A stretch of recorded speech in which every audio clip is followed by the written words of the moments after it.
Today I want to teach you a very important thing. आज मैं बहुत ही महत्वपूर्ण एक बात आप सिखाना चाहता हूँ। This message is for those who are troubled with snakes. और ये संदेश उन लोगों के लिए है जो सांपों के कारण परेशान हैं। We see snakes in real world and in pictures. हम सांपों को असली दुनिया में देखते हैं, प्रकृति में देखते हैं और हम कई पिक्चरों में भी देखते हैं। Nobody likes snakes. और कोई सांपों को इतना पसंद नहीं करता। Nobody keeps snakes as their pets. कोई सांपों को अपने पालतू जानवर रखना नहीं चाहता। Because it's very dangerous. क्योंकि ये बहुत खतरनाक हो सकता है। Sometimes snakes are not only dangerous, even the imagination of snakes is also dangerous. और कई बार ऐसा होता है कि सांप स्वयं तो खतरनाक है, लेकिन उसके बारे में विचार भी आना वो भी बहुत खतरनाक हो सकता है। Sometimes snakes come in our imagination. कई बार हमारे जो विचार है, इमेजिनेशन है, उसमें भी सांप आते हैं। It looks as if there is snakes in this room, in that room, in the outside the house. We feel like that. और ऐसे लगता है कि सांप यहाँ पर या इस कमरे में हो सकता है, या तो हमारे घर से बाहर हम निकले तो वहाँ कहीं पे छुपा हुआ बैठा हो सकता है। Sometimes you can feel that snakes are coiling around your legs. और कुछ लोगों को ऐसे लग सकता है कि सांप आपके पैरों के चारों ओर कुंडली बांध रहा है। Sometimes snakes can come in your dreams. कई बार आपके सपनों में भी सांप आ सकते हैं। Yeah, snakes can come and some snakes can even talk to you in your dreams. और कुछ सांप ऐसे भी दिख सकते हैं जो आपके सपनों में आकर आपसे बात करें। Sometimes people see snakes biting them in the dreams. और कई बार लोगों को अपने सपनों में वो सांप उन्हें काटते हुए दिख सकता है। I want to tell to this message is for you. If you are troubled by snakes, this message is for you. अगर सांपों के कारण आप परेशानी झेल रहे हो तो ये संदेश आपके लिए है। If any snake is coming in your imagination अगर कोई सांप आपके विचारों में आ रहा है, or in your dream, या आपके सपनों में आ रहा है, or in your vision, sometimes some snakes can come as a real vision. It can be very real snakes you can see. और कई बार लोगों को दर्शन में अब सांप दिखते हैं, बहुत हकीकत में उनको ऐसे सांप दिख जाता है। You are in danger. आप बहुत खतरनाक स्थल पर हो। Actually, danger can be of many degrees. You can be in a great danger or you can be in a small danger. और ये बहुत खतरनाक हो सकता है। इसकी मात्रा जो है कईयों में बहुत ज्यादा होती है, कईयों के लिए कम होता है। And this message will deliver you from the grip of snakes over your lives. और ये संदेश आपके जीवन को आपको सांपों के उस चुंगल से बचा देगा। Now, what are these snakes? तो ये सांप क्या है? Who are these snakes? और ये सांप कौन है? These snakes are actually spirits. ये सांप हकीकत में आत्माएं हैं। They are spirits. They are spirits. They have a life. They are actually in reality. They are spirits. और ये हकीकत में आत्माएं हैं। They are against us. और ये हमारे जीवन के विरुद्ध है। If you are seeing a snake, that snake is against you. He is your enemy. अगर आप किसी सांप को देख रहे हो तो वो सांप आपके विरुद्ध है, वो आपका दुश्मन है। And a snake is always sent to you और एक सांप को हमेशा आपकी तरफ भेजा जाता है with an authority to harm you. और उसको ये अधिकार दिया गया है कि वो आपको परेशान करे, आपको बहुत नुकसान पहुंचाए। These snakes can harm you, harm your family, harm your children, harm your destiny, harm your finance, harm your health. और ये जो भेजे हुए सांप है, ये आपके जीवन में, आपके आर्थिक अवस्था में, आपके सेहत में, आपके भविष्य को, आपके संतान, आपके विवाह को भी ये आपको नुकसान पहुंचा सकता है। So if you are seeing snakes in your imagination, dreams and visions, basically you should understand there is someone, a spirit is sent against you to harm you and to destroy you and to kill you. और अगर आप ऐसे सांप आपके कल्पनाओं में, आपके दर्शन में, आपके सपनों में अगर आप देख रहे हो तो आपको ये जानना है कि ये सांप को आपके जीवन के विरुद्ध भेजा गया है ताकि आपका नाश किया जाए। Today I am sharing this message so that God wants to deliver you from the grip of these snakes. और आज मैं ये संदेश इसलिए प्रचार कर रहा हूँ क्योंकि परमेश्वर चाहता है कि इन सांपों के चुंगल से आपको छुड़ा दिया जाए। Sometimes these snakes need not be spirits, they can also be people, evil people who are around you. कई बार ये जो सांप है ये केवल कोई दुष्ट आत्माएं नहीं बल्कि दुष्ट लोग भी हो सकते हैं जो आपके चारों ओर होए। Okay, these are evil people who are around you. और ये दुष्ट लोग हैं जो आपके चारों तरफ रहते हैं। I'm not saying everybody who fights with you is a snake. मैं ये नहीं कह रहा कि जो कोई लोग आपसे लड़ाई झगड़ा कर रहे हैं वो कोई सांप है। Somebody may be in a finding fault with you, they may be against you. I'm not telling those people are snakes. कुछ लोग आपसे आपकी गलतियां निकाल रहे हैं या आपके जीवन के विरुद्ध है तो वो आपसे लड़ रहे हैं। मैं ये नहीं कह रहा कि वो सारे लोग सांप हैं। People can like you, people can dislike you. That is, it's on a human level. और लोग आपको चाहे पसंद करे या ना पसंद करे ये बहुत ही मानुषिक तौर पर होता है। I am talking about those evil people who are by default, they hate you from day one.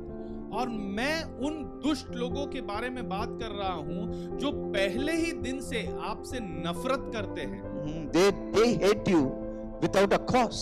और वो आपको बिना कोई कारण आपसे नफरत करते हैं।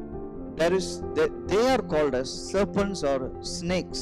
और इन्हीं को सर्प या सांप ऐसे कहा गया है। You should understand they are sent by somebody. और आपको समझना है कि किसी ने उन्हें भेजा है। Snakes doesn't come on its own. और सांप अपने आप से नहीं आता। They are actually sent by somebody. वो किसी न किसी के द्वारा भेजा हुआ होता है। These evil people, they are not, just like that. They have somebody behind them.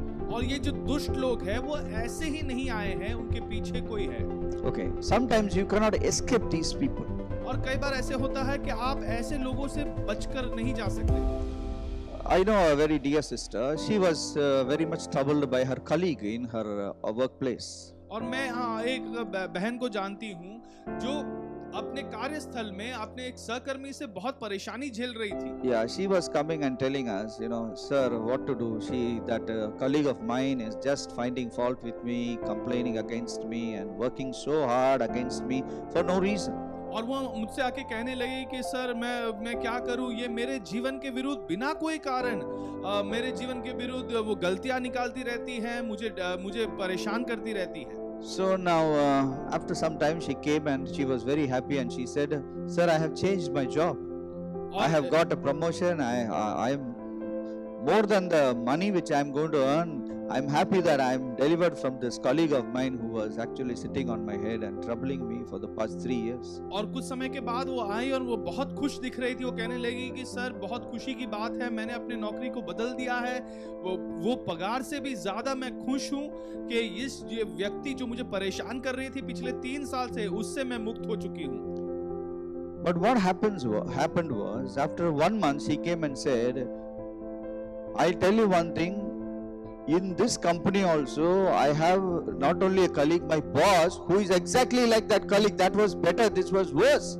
और फिर कुछ समय के बाद फिर वो मेरे घर पे आई और बहुत दुखी दिख रही थी। वो कहने लगी कि मैं कहती हूँ आपसे कि यहाँ पर इस नए जगह पर मेरे सहकर्मी भी और मेरे ऊपर जो मेरे बॉस है वो भी जो पहले वाले स्थल थे उस व्यक्ति से भी बदतर वो इनका व्यवहार यहाँ पर हो रहा है, वो बेहतर था। Many times we think, we can escape from these snakes. But the truth is, wherever you go, these snakes will follow you. और कई बार हम सोचते हैं कि इन सांपों से हम बचकर जा सकते हैं, लेकिन हकीकत की बात यह है कि जहां कहीं भी आप जाओगे ये सांप आपके पीछे पीछे आपको ढूंढते हुए आएगा। You can never run away from these snakes because these snakes are sent with a purpose, with a purpose to destroy you, to finish you off. They will come in different forms. They will come in different people. They will come in different atmospheres, in different degrees, so that they work against you. और हकीकत की बात यह है कि ये आपको नाश करने के लिए आपके जीवन में आई है, आपको खत्म करने के लिए जीवन में आई है। ये अलग अलग रूप में आ सकता है, अलग अलग कारणों से आ सकता है और अलग अलग लोगों से भेजा हुआ हो सकता है। Many of us we think it is all very natural. This is how we need to live. But let me tell you a good news. You need not live like that. You can defeat every snake and you can live a life of liberty and freedom from these people. और कई लोग सोचते हैं कि ये तो प्राकृतिक बात है, ये तो सामान्य सी बात है, जिंदगी में ऐसा ही होता है, हम इससे बच नहीं पाएंगे, हमें इनके साथ ही रहना होगा और सारी पीड़ा को सहना होगा। लेकिन एक सुसमाचार मैं आपको सुनाना चाहता हूं कि आप इनसे बच सकते हो। How can I defeat them? आप इनको कैसे हराएं? How I can get over these type of difficulties and live a life of happiness? कैसे मैं इन सारे परेशानियों से छुटकारा पाकर मैं उनसे बच जाऊं और आनंद के एक जीवन को बिताऊं? First of all, we cannot deal with these snakes because these snakes are representative of a snake of the old. और पहली बात तो आप इनके साथ जयवंत नहीं हो पा रहे हो, क्योंकि ये जो सांप है ये पूर्व जो सांप था उसको दर्शाता है।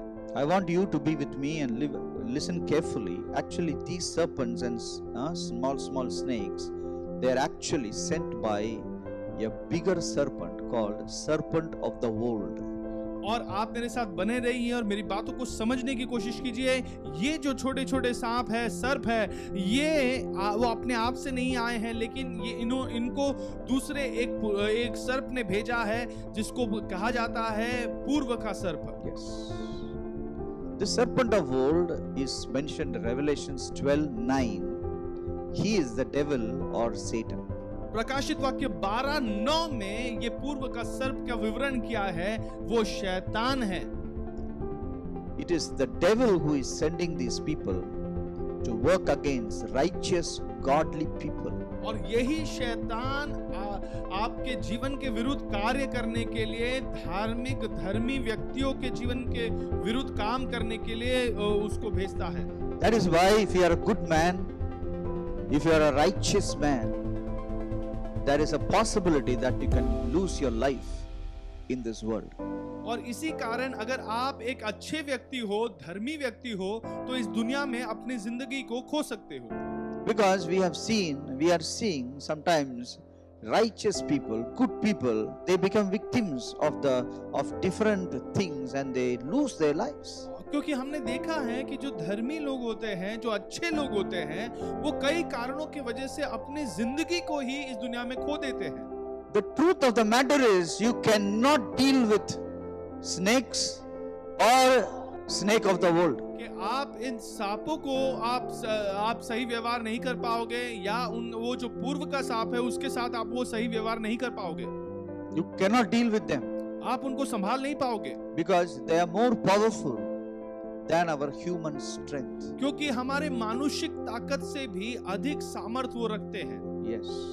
That is why today I want to teach you something very important so that you can defeat these snakes and even every snake which can come against you. और इसी कारण मैं ये बातें आपको सिखा रहा हूँ ताकि आप उस सांप को हरा सके, और हर एक वो सांप जो आपके जीवन के विरुद्ध आ रहा हो। So none of these snakes come in your imagination, your dream, or in reality, or in any vision. You are completely stopped from all these disturbances of snakes. और ये संदेश सुनने के बाद आपके कल्पनाओं में, आपके सपनों में, आपके दर्शन में या हकीकत में भी आपके पास ऐसा कोई सांप नहीं आएगा जो आपको परेशान कर सकता हो। Yeah.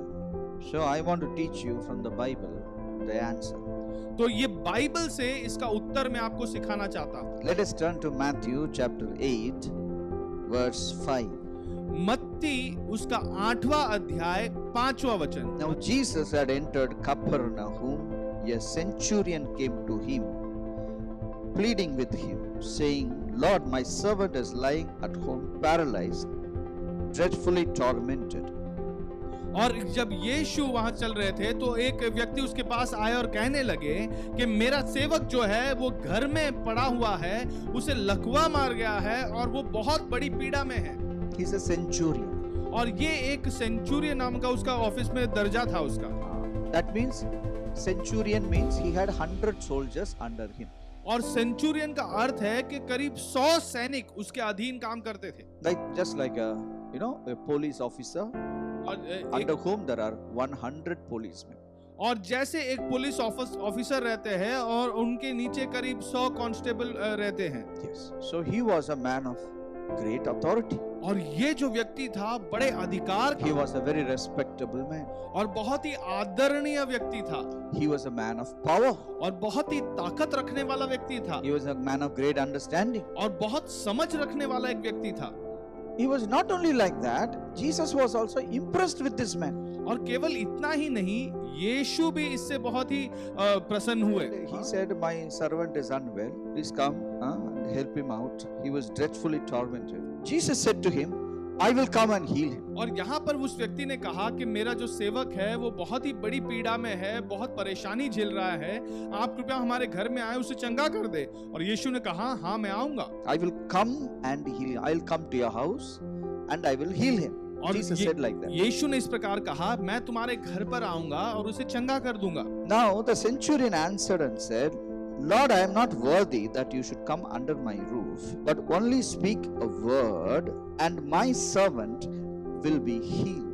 और वो जो सेंचुरियन है वो इस प्रकार उत्तर देता है कि प्रभु, मैं इतना योग्य नहीं हूं कि आप मेरे छत के नीचे आए, बल्कि आप केवल अपने शब्द को वहां से कहे और मेरा सेवक यहाँ पर चंगा हो जाएगा। Now this man said like this, "I am a man under authority, having soldiers under me, and I say to this one, go, and he goes. To another servant I say, do this, and he does it."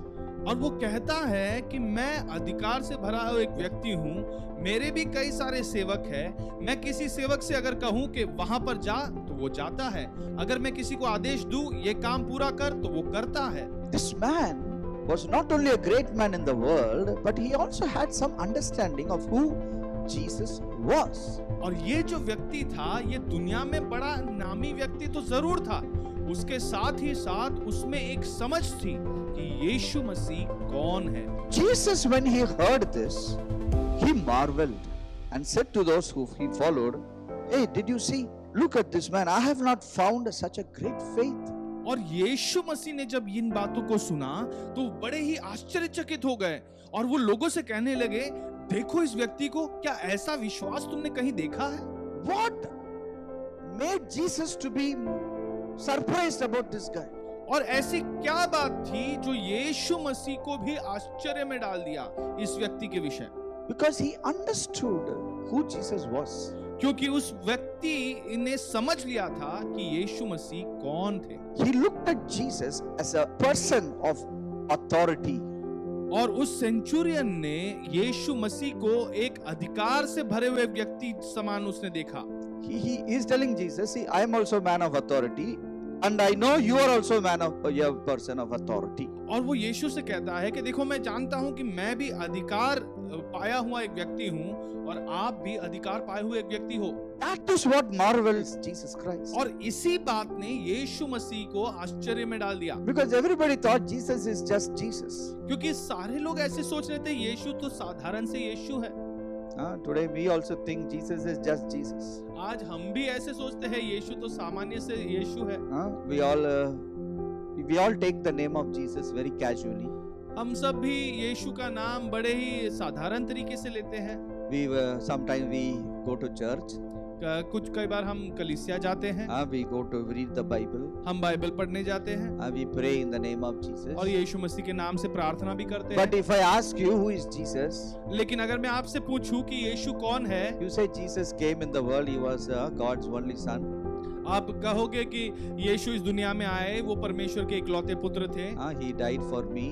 और उसने मेरे लिए अपनी जान दी। How much he went through for me, only he did all this. और कितना वो मेरे लिए सहा, ये सब मेरे लिए ही सहा। They beat him. और उन्होंने उनको मारा He was bleeding. और उसके लहू बह रहा था। All that thing. We don't think Jesus is a person of authority. और ये सारी बात हम जानते हैं, लेकिन ये नहीं सोचते कि यीशु मसीह अधिकार पाए हुए व्यक्ति है। Majority of the people who read this Bible, they come to a conclusion that Jesus is just a weak person who has come in the world to मार करके मरने के लिए आया, ऐसे सोच रहे हैं। और अधिकतर लोग ये सोचते हैं कि यीशु मसीह इस दुनिया में कमजोर व्यक्ति के समान आए जो केवल मार खाकर क्रूस पर अपनी जान देने के लिए आए थे। But here is a man who had a different look on Jesus Christ. He said, Jesus, you are like me, you are like man of authority. He said like that. लेकिन यहाँ पर देखो, ऐसा व्यक्ति है जो यीशु मसीह के अधिकार को पहचान कर उससे कहता है, देखो यीशु, मैं भी अधिकार पाए हुए व्यक्ति हूँ और आप भी अधिकार पाए हुए व्यक्ति हो। Because of these type of understandings about Jesus, we are not able to, pick those snakes. In fact, we become the victim of those snakes. और ऐसी एक समझ हमारे अंदर नहीं है, इसी कारण हम उन सांपों को अपने जीवन से लात मार के बाहर नहीं निकाल सकते, बल्कि उनके हाथों हम पीड़ा सहते हैं। He saw Jesus as a person of authority. उसने यीशु मसीह को अधिकार पाए हुए व्यक्ति के समान देखा। Today, you and I, we need to know why Jesus Christ came, what a person he was. आज आपको और मुझे जानना है कि यीशु मसीह क्यों इस दुनिया में आए हैं और कैसा एक व्यक्ति यीशु मसीह थे। Because every serpent or a snake is a delegated authority to kill you, to destroy you, to finish you.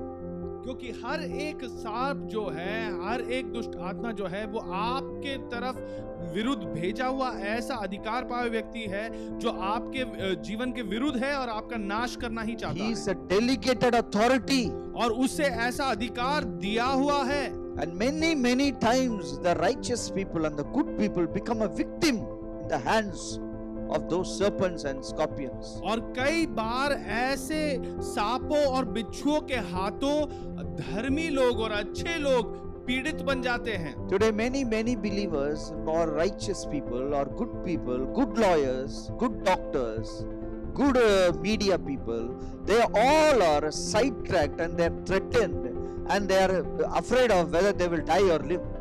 और इसी कारण कई सारे अच्छे और धर्मी जो वकील है, वकालत करने वाले लोग हैं, डॉक्टर हैं, न्यूज मीडिया के लोग हैं, उन सभी को साइड कर कर उन्हें अपने जान की फिक्र हो जाती है, क्योंकि उनके जान पर घात लगाए लोग बैठे हैं। Because they think Jesus is a teacher.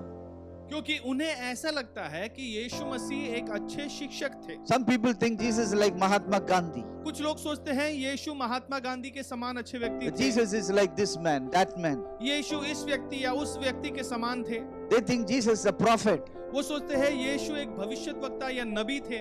But they should understand who Jesus was, like the centurion. लेकिन उन्हें समझना जरूरी है कि यीशु हकीकत में कौन थे, इस सेंचुरियन के समान। Jesus Christ was above every religion. यीशु मसीह हर एक धर्म से भी ऊपर थे। He did not talk about any religion. यीशु मसीह ने किसी भी धर्म के विषय में बात नहीं He की talked about the suffering people. और उसने पीड़ा सहते हुए लोगों के बारे में बात He is की। above every religion. और हर एक धर्म से भी ऊपर है यीशु मसीह। He was a person of authority.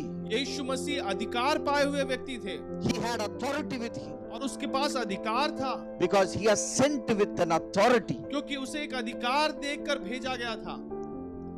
How to change my understanding about Jesus? मैं अपनी समझ यीशु मसीह के विषय में कैसे बदलूं? I want to tell each and every one of you. मैं आप में से हर एक से ये कहना चाहता हूँ, Today you can know who Jesus is only by reading Matthew, Mark, Luke and John आज आप diligently आज as a lifestyle multiple times, maybe 10, 15, 20 times till you know who Jesus is. आज आप यीशु मसीह कौन है ये जानने के लिए बाइबल में से मत्ती, मरकुस, लूका और यूहन्ना के इन किताबों को आप अध्ययन करें और कई बार दोहरा कर इसे अध्ययन करें ताकि आप जान ले कि यीशु मसीह कौन है। Many times people think, the Gospels, Matthew, Mark, Luke, John are the very easiest books. I tell you, the toughest book in the whole Bible is these 4 books. और कई लोगों को ऐसे लगता है मत्ती, मरकुस, लूका और यूहन्ना जो है बड़े ही आसान से सामान्य से किताब है, लेकिन मैं हकीकत की बात आपको बताता हूं कि इस बाइबल के सबसे कठिन किताब यही है। One Bible scholar said the book of Romans is the greatest philosophy. It is the toughest book in the whole Bible. एक बाइबल के विशेषज्ञ ने इस प्रकार कहा कि रोमियो की पत्री जो है वो सबसे कठिन बुक है, अध्ययन करने के लिए सबसे मुश्किल किताब वही है। Even I used to think that way.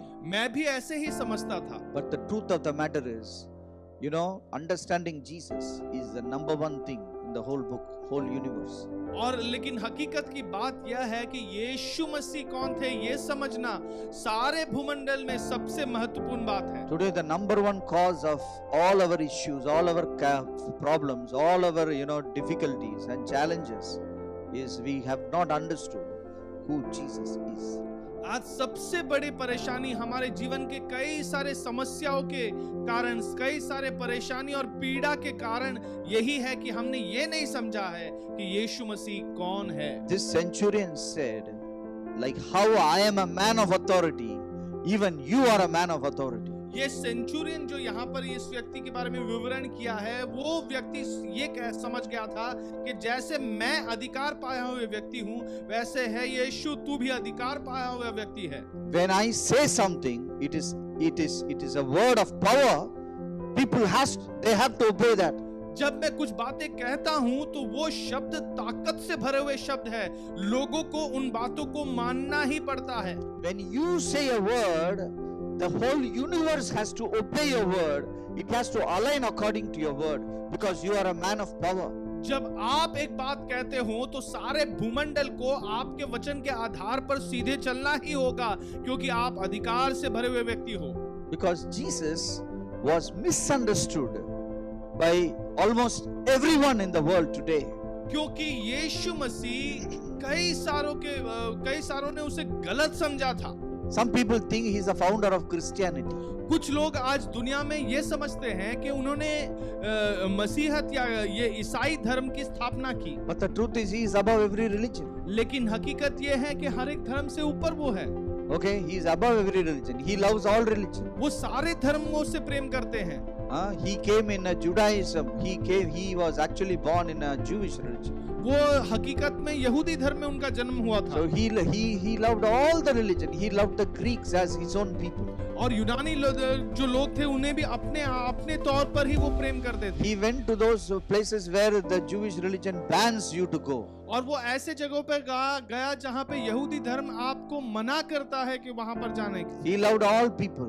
वो सारे लोगों से प्रेम करता था। In fact, some of his disciples were belonging to another religion. और हकीकत की बात है ये है कि उसके कुछ चेले दूसरे किसी धर्म से भी थे। So he is beyond all religion. वो हर एक धर्म से भी परे है। He has come to deal with the snakes and the scorpions. और वो सांपों और बिच्छुओं से सही व्यवहार करने के लिए आए हैं। He has come to save you from the trouble which you are having. और वो आप जो परेशानी झेल रहे हैं उसे बचाने के लिए आए हैं। So if you connect with Jesus, he will help you in the trouble in which you are going through. तो अगर आप यीशु सहकार्य करते हैं तो वो आपको आपकी परेशानी से छुड़ा सकता है, आपकी मदद कर सकता है। He is a friend. See, this guy is a Roman guy. He belonged to another religion. और देखिए ये व्यक्ति रोमी था और ये दूसरे एक धर्म से आया है। But he had a right understanding of Jesus. लेकिन वो यीशु मसीह के विषय सही समझ थी उसमें। Now he is from another religion. Now this guy understood Jesus better than the relatives of Jesus. अब देखो ये जो व्यक्ति है ये दूसरे एक धर्म से आया था, लेकिन ये वो जो दूसरे अन्य धर्मों से बेहतर ये यीशु मसीह को जानता था। Jesus never said, "You join my religion, then I will come and heal your servant." और यीशु ने ऐसा कभी नहीं कहा कि तुम मेरे धर्म में आप जुड़ जाओ और मैं तुम्हारे चेले को तुम्हारे सेवक को चंगा कर दूंगा। That day Jesus healed his servant. उसी दिन यीशु मसीह ने उसके सेवक को चंगा कर दिया। He never talked about anything about that. He only said, "You know, you have a good understanding of who I am." और यीशु ने केवल इतना ही कहा कि तुम्हारी अच्छी समझ है मैं कौन हूँ इस विषय में। No matter which religion you come from, चाहे किसी भी धर्म से तुम क्यों ना हो, if you have the right understanding of who Jesus is, his miracle power will flow into your life. अगर तुम में सही समझ है कि यीशु मसीह कौन है, तो यीशु मसीह की चमत्कार करने वाली सामर्थ तुमसे बहेगी। He is a lover of humanity. वो सारे इंसानियत से प्रेम करता है। He has given his life for the humanity. और सारे इंसानियत के लिए उसने अपनी जान दे दी है। This example of the centurion is so beautiful. It is an example for all of us to follow. और ये जो सेंचुरियन की जो कहानी है ये कितनी सुंदर कहानी है जो हम सभी के लिए है ताकि हम उसके पीछे चलें।